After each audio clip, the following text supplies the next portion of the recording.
Market को analyse करेंगे और कैसे एक लॉस से बचेंगे या उसको लॉस को मिनिमाइज़ करेंगे। कंडीशन में हमें रिस्क लेना है, सस्ता ऑप्शन प्रीमियम प्राइस चाहिए और हमें ब्लाइंडली कोई बैटिंग नहीं करनी है, सट्टेबाजी नहीं करनी है।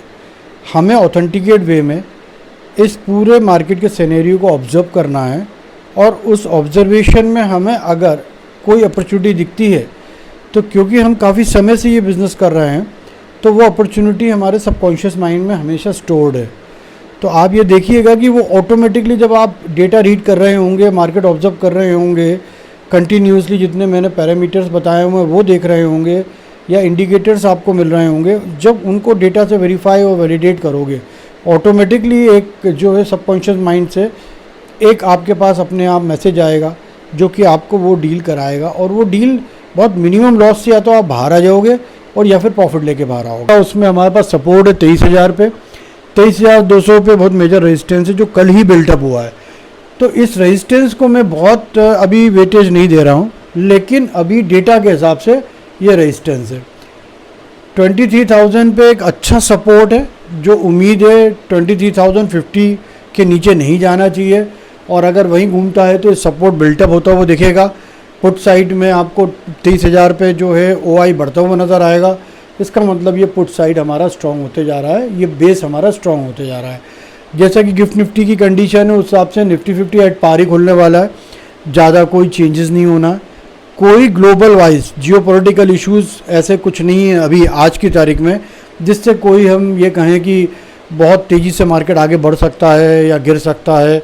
तो टैरिफ डील भी अंडर पाइपलाइन ही है और वेस्ट एशिया का जो वॉर है वो एस्केलेशन हुआ था, फिर रुक गया, फिर चलेगा, लेकिन अभी उसका बहुत बड़ा कोई इम्पैक्ट जो है मार्केट में अभी नहीं दिख रहा है। रिलायंस इंडस्ट्री अपने बहुत ही क्रूशियल स्टेज पे है जहाँ ऐसा लग रहा है कि वो अगर यहाँ से नीचे गया राइट तो वो मार्केट को 23,000 के नीचे ले जाएगा, लेकिन कहीं ना कहीं उसकी एक रेंज हमने बनाई है 1260 से 1290 के बीच में।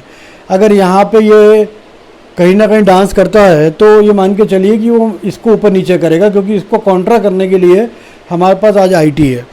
तो कहीं ना कहीं मार्केट को रेंज बाउंड रखने में ये दोनों हमारे पास 720 से 750 की रेंज में मूव करेंगे और इन्फोसिस को ये 1220 तक भी ले जा सकते हैं, जहां मार्केट अपवर्ड दिखेगा और 23,250 तक दिखेगा। तो यहाँ हम वेट करेंगे, इन्फोसिस इससे अगर ऊपर जाता है, कोई शॉर्ट कवरिंग की पोजीशन बनती है, तब हम यहाँ पे बैट कर सकते हैं। शॉर्ट कवरिंग की जो उम्मीद है वो है 23,320 की, मतलब जब बढ़ जाए उतना तब हम ये कह सकते हैं 23,320 का है। आज IV की कंडीशन ये है कि कल जब स्टार्ट किया था मार्केट अपन ने, तो जब IV 15.56 था राइट, जो बढ़ के 22.39 हुआ और अभी जो क्लोज हुआ है IV वो 19.5 पे हुआ है। मतलब IV थोड़ा सा बढ़ा हुआ है, लेकिन क्योंकि आज एक्सपायरी डेट है इसलिए IV बहुत मैटर इस बात का नहीं करता है कि उससे आपका जो है ऑप्शन प्रीमियम प्राइस बढ़ेगा राइट। वो कहीं ना कहीं आपको ये ज़रूर बताएगा कि हाँ मार्केट के अंदर कोई मेजर अप डाउन हो सकता है राइट। तो आज हम क्या करेंगे, आज हम वेट एंड वॉच करेंगे।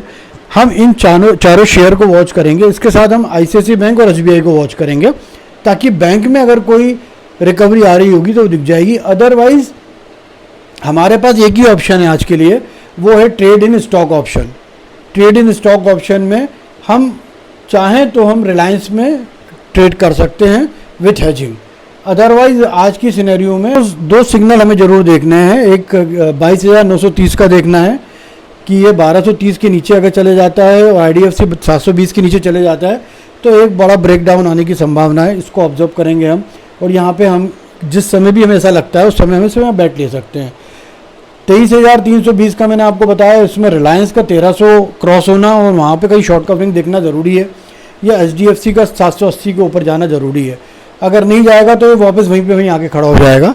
OI को आप ऑब्जर्व कीजिए, PCR को ऑब्जर्व कीजिए। मार्केट अगर 320 पे जाता है और PCR जो है वो 1.2 पे चले जाता है तो उस समय थोड़ा रुकिए, क्योंकि PCR फिर कूल डाउन होगा। मार्केट बिना गिरे अगर PCR कूल डाउन हो जाता है तो मान के चलना आप शॉर्ट रिकवरी कंफर्म्ड है।